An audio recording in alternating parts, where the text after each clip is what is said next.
Hello everyone, welcome to our রিম্পাস cooking school. চলো আজকে তোমাদের সাথে নতুন একটা রেসিপি শেয়ার করি। এখানে আমি আগে থেকে চাল আর ডাল ভিজিয়ে রেখেছি, মসুরের ডাল আর সিদ্ধ চাল, আমরা যে ভাতের চালটা খাই সেটা আমি 1 মুঠ। আর এখানে আমি 1 কাপের মতো মসুরের ডাল আগে থেকে ভিজিয়ে রেখেছি প্রায় 3-4 ঘন্টার মতো। এরপরে এখন এটাকে ভালো করে ধুয়ে আমি ব্লেন্ডারে দিয়ে দিচ্ছি, এটা ভালো করে পেস্ট করে নেব। এরপরে দিয়ে দিচ্ছি এর মধ্যে কয়েকটা কাঁচামরিচ, ঝালটা হচ্ছে নিজেদের প্রয়োজন মতো। আমি পকোড়া বানাবো, তো সেই জন্য আগেই এই চাল ডালের মিশ্রণটা রেডি করে নিচ্ছি। অল্প পরিমাণে জল দিয়ে, একদম জল না দিলেই ভালো হয়, যেহেতু ব্লেন্ডারে করছি সেজন্য একটুখানি জল দিতেই হচ্ছে। যদি পাটায় বেটে নিই সেক্ষেত্রে একটু আস্তে আস্তে করে বেটে নিলে ভালো হবে। তো আমি যে এরকমভাবে ব্লেন্ড করে নিয়েছি একদম মিহি করে, তোমরা দেখতেই পাচ্ছ। এখন এই ডাল আর চালের মিশ্রণটা দিয়ে আমি একটা সবজি মিক্স করব। তার আগে এর মধ্যে আরও কিছু মশলা অ্যাড করব। এজন্য এটা একটা বাটিতে নিয়ে নিচ্ছি আমি, যে বাটিতে আমি সবগুলো প্রয়োজনীয় যে জিনিসগুলো আছে সেগুলো মাখাবো। তো সেজন্য আগে একটা বড় পাত্র নিয়ে নিলাম।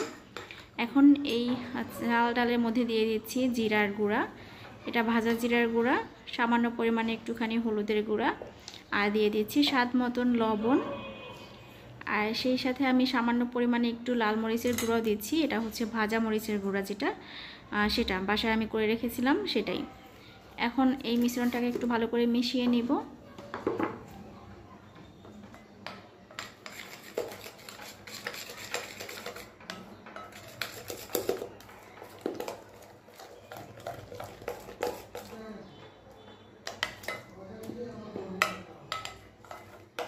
এটা ভালো করে মেশানো হয়ে গেলে আমি এখানে ঝুরি করে রাখা বাঁধাকপি, সেটা দিয়ে দিচ্ছি। এখানে আমি বাঁধাকপিটাকে খুব ভালো করে আগে আস্তা অবস্থায় ধুয়ে তারপরে কেটেছি, পরবর্তীতে যাতে না ধুতে হয়, মানে পরবর্তীতে যাতে জলে না দিতে হয় সেই চেষ্টাটাই করবেন, তা না হলে কিন্তু এটা জল গলে যাবে, তো সেক্ষেত্রে ভালো হবে না। আমি পকোড়া বানাবো, তো সেই জন্য বাঁধাকপিটাকে না ধুয়ে সুন্দরভাবে এভাবে কেটে নিয়েছিলাম, একদম কুচি কুচি করে। এখন খুব ভালো করে এটা মাখিয়ে নিচ্ছি। সুন্দর করে মাখানোর জন্য হাতটাই বেস্ট, চামচ দিয়ে সেরকম সুন্দর হয় না, সেজন্য হাত দিয়ে খুব ভালো করে মাখিয়ে নেব। যেহেতু এটা পাতাকপি থেকে অলরেডি জল একটুখানি বের হয়, না ধোয়ার পরেও কিন্তু বের হয়, তোমরা খেয়াল করলে বুঝতে পারবে। এখন আমি এরকম গোল গোল করে আমি ডুবো তেলে এটা ফ্রাই করে নেব। তো আমি এভাবে করে ভেজে নিব সবগুলো বাঁধাকপির পকোড়া।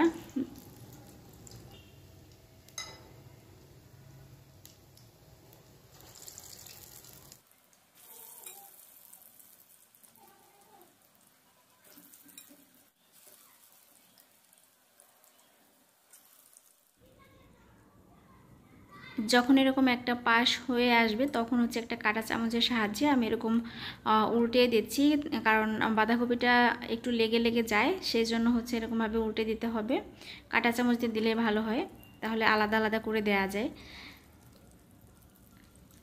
তো এরকম একটা পাশ ভালোভাবে লাল লাল হয়ে গেলে আমি অপর পাশটা উল্টে দিচ্ছি।